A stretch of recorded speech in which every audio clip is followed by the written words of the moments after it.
Hey guys, welcome back to Contest Prep University. I'm Joe Klemczewski with Adam Atkinson. We're going to continue in our series looking at case studies.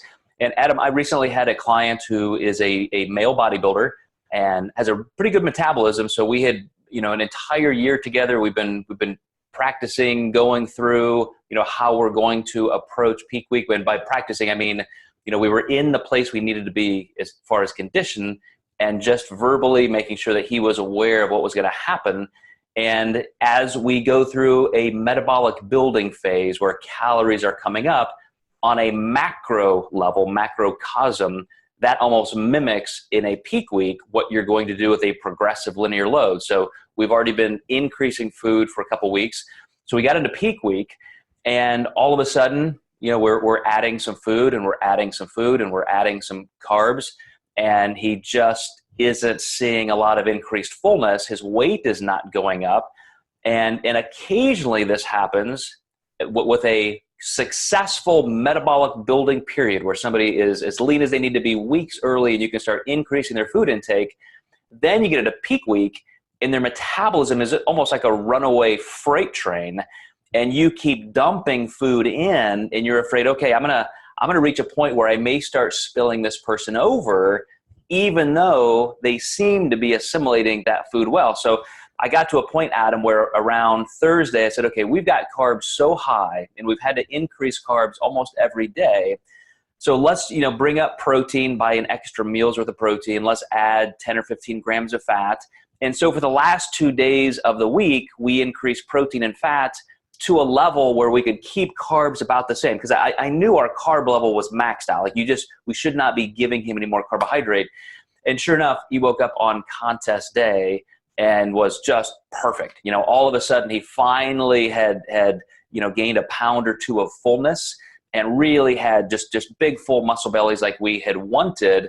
But it really got me nervous that we were really having to chase his metabolism upward. So from your perspective, what would you do to maybe avoid that, or to even make that a better experience? Yeah, sometimes you can bring those fats up earlier to, I call it like pumping the brakes on a client. And what happens when you give someone more carbs and more starch, they start burning through them, their temperature rises. So exactly what you would do, I would primarily go fat-based, but it sounds like carbs were getting so high that protein probably needed to come up to even hit that level in the first place. So definitely bringing those fats in, so then they're not just having such a thermic effect into their peak week and burning through those carbs, so to speak. That can really help, especially if you just see a client and they're just losing weight every day, and you can almost see them getting flatter even though you're giving them more food. And then my other thought would be, a lot of my guys will accidentally do this, is I give them sodium ranges, but they just still think they need to cut sodium all week. So I would just spot check on sodium and say, are you sure you're hitting the sodium values I gave you? And maybe even increase those just a little bit more as well. Yeah, you're exactly right. And I know you've kind of coined that phrase, being sodium flat, where they're eating enough food and they're really hydrating, but they still just can't maintain muscle fullness. You don't see that vascularity. You don't see, and I'm not even talking about contest day, just in general, they're looking like they're getting flatter. And absolutely, that's one thing that I even did for the first case study I went over in the last episode, was once we got to contest day, really needing to increase that. And you're right, for this particular gentleman, I mean, we ended up at, over 500 grams of carbs a day at the end of peak week. And so taking protein from the 200, 225 range up to 250, 275, for that short of a period of time, it was just so he didn't have to digest and worry about that much carbohydrate.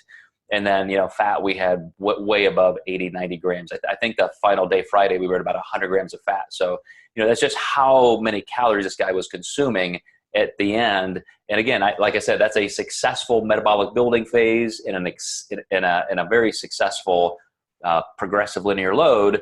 But even when you're in that situation, it can be a temptation to pull back and be too conservative. Yet at the same time, you're always thinking, well, if I go one step too far, then it's over. So no matter what you do as a coach, no matter what kind of a method you're using, there is always so much to read and interpret and adjust potentially during peak week. Absolutely. All right, guys, stay tuned. We're going to keep rolling through this series where Adam and I discuss specific cases we've worked through and hope it helps you with your contest prep. We'll see you next time.